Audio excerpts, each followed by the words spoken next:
Сегодня я хочу немножко рассказать про такое заболевание, как близорукость. Близорукость у детей.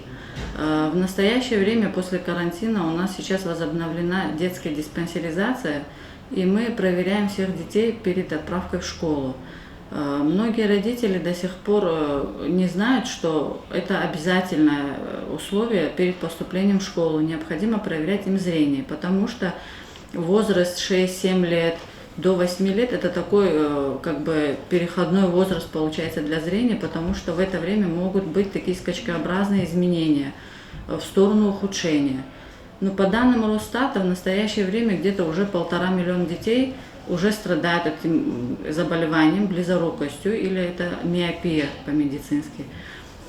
Около 30% детей оканчивают школу тоже уже с близорукостью, в очках, поэтому мне хотелось бы заострить внимание родителей на вот таких первых признаках, на что они должны обратить внимание у своих детей дома, что вот они могут сами выявить.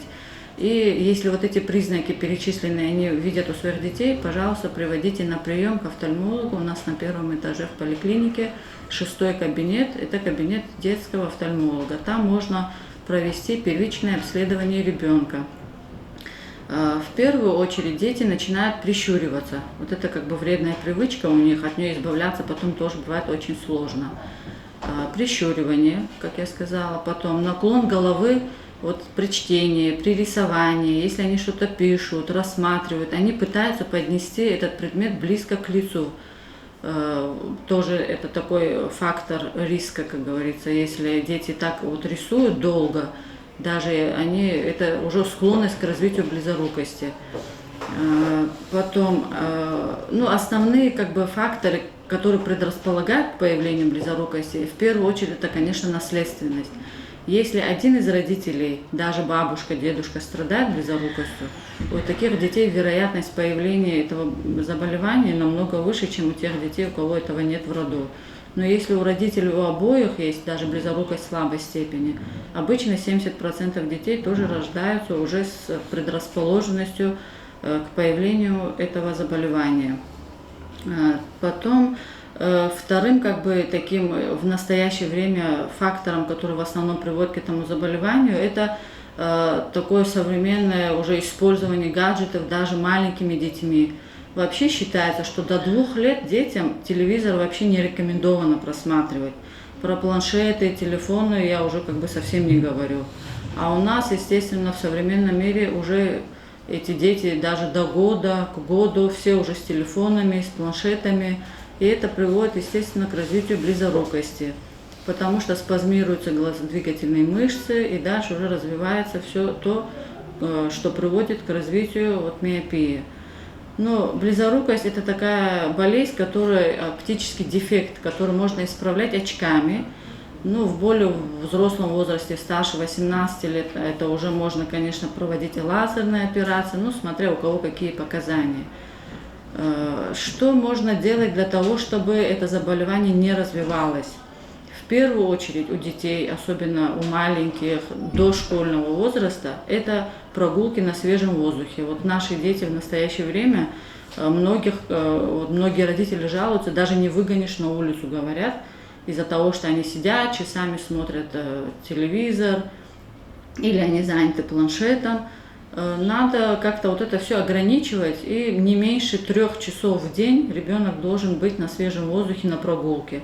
Потому что рассматривание, допустим, даже элементарно птичек в небе, звездочки по вечерам считать, это все это упражнение для глаз, для развития кровотока в глазах, это все улучшает зрение. В общем, необходимо наладить режим дня ребенку. Прогулки, здоровый сон должен быть вовремя. Надо знать, что близорукость, она бывает и врожденная, и приобретенная. Врожденная близорукость, она выявляется у таких детей в очень раннем возрасте, может с года до года. Ближе к 3-4 годам врожденная близорукость в основном уже выявляется на осмотрах, и там уже даются свои рекомендации. Такими детьми нужно очень серьезно заниматься, потому что у них больший риск того, что это заболевание будет прогрессировать. То есть миопия будет ухудшаться, поэтому им нужно и аппаратное лечение проводить, и в виде медикаментов, есть капли специальные, которые мы назначаем близоруким детям. Вот это все в комплексе надо делать. Витамины, специальные биодобавки, питание определенное с увеличением содержания витамина А, витамина Е, омегу можно давать таким детям. Но это все индивидуально у каждого ребенка. Когда мы осматриваем, дальше даются уже рекомендации. Основные такие возрасты, когда вот риск появления близорукости наиболее высокий, как я сказала, 7-8 лет, потом идет где-то 13 лет, может быть скачок зрения, в 17 лет, и в настоящее время уже выявляется 23 года тоже. Такой период, когда вот, видимо, все-таки вот эта зрительная нагрузка у детей, когда резко увеличивается, вот при поступлении в школу, и у них возрастает нагрузка на глаза. В 13 лет это уже более старшие классы, когда они переходят из начальных классов, тоже нагрузка предметов больше становится. Ну, потом уже, когда они поступают в вузы, там, естественно, тоже нагрузка возрастает. Вот это надо тоже учитывать, и в эти периоды желательно этих детей осматривать, даже если особо жалоб как бы не возникает. Просто профилактический осмотр раз в год приводите, как я сказала, у нас в детском кабинете есть все условия для того, чтобы первичный осмотр детей произвести. Еще хотелось бы сказать насчет вот просмотров телевизоров, планшетов, вообще вот этих гаджетов. Как я сказала, младше 2 лет детям желательно совсем ограничить просмотры. Ну, до 7 лет детей уже совсем как бы оторвать от телевизора не получится, но ограничивайте время, общее время просмотра не больше 30-40 минут должно быть. Ну, можно 10-15 минут смотрит ребенок, потом отвлечь, вот так вот в течение дня, чтобы не больше, как говорится, 40 минут. Ну, постарше детям, кто уже за компьютером должен заниматься, кому это необходимо, как бы из нашей жизни уже не исключить все эти гаджеты. Необходимо знать, что желательно не больше 1,5 часов, конечно, до начальных, до старших классов детям это. Но или делать такими вот перерывами. 15 минут ребенок занимается, потом 15 минут отдыхает. И еще хотелось бы сказать, что вот чем давать ребенку телефон или планшет, если у вас дома есть телевизор сейчас с подключением функции интернета, то это тоже как бы меньше риском обладает. Можно по телевизору как бы им включить и не ближе 5 метров усаживать ребенка, то так тоже можно им заниматься как бы без риска для глаз. До экрана должно быть не меньше 5 метров. Когда читают, пишут, хотелось бы сказать, чтобы и в школах наши учителя немножко это контролировали, особенно в начальных классах. Все дети сидят кривые, низко наклонившись за партами, вот за этим тоже. Или какие-то проводить такие спортивные 5-минутки во время занятий через каждые 15-20 минут, как это делалось раньше.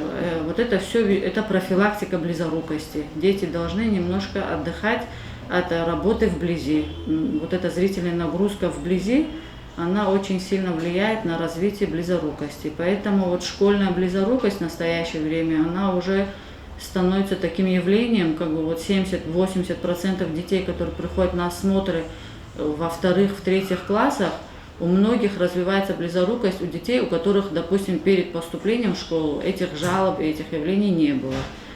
Вот это и дома, когда дети делают домашние задания, даже просто рисуют, читают, обязательно нужно следить за освещением. Должно быть нормальное освещение. Свет должен падать с левой стороны ребенку, желательно настольная лампа должна стоять слева. И высота стола и стула должна соответствовать возрасту ребенка, чтобы осанка как бы ребенка не страдала. Но если там уже у детей какие-то сколиозы, какие-то уже другие изменения выявляются, ну, в комплексе надо назначать и массажи, и медикаментозное лечение, и аппаратное лечение для глаз. Это все можно проводить в условиях поликлиники. То, что нет в нашей поликлинике, мы обычно направляем в кабинет охраны зрения детей. Есть и в Дербенте, в Каспийском глазном центре, и в Махачкале, в Республиканской глазной больнице тоже. Никаких проблем с этим нету. У нас можно брать направление и вести детей на лечение. Это желательно делать каждые каникулы, если есть возможность поехать раз в квартал. Мы спокойно таких детей направляем, и это является поддержкой зрения. Спасибо за внимание.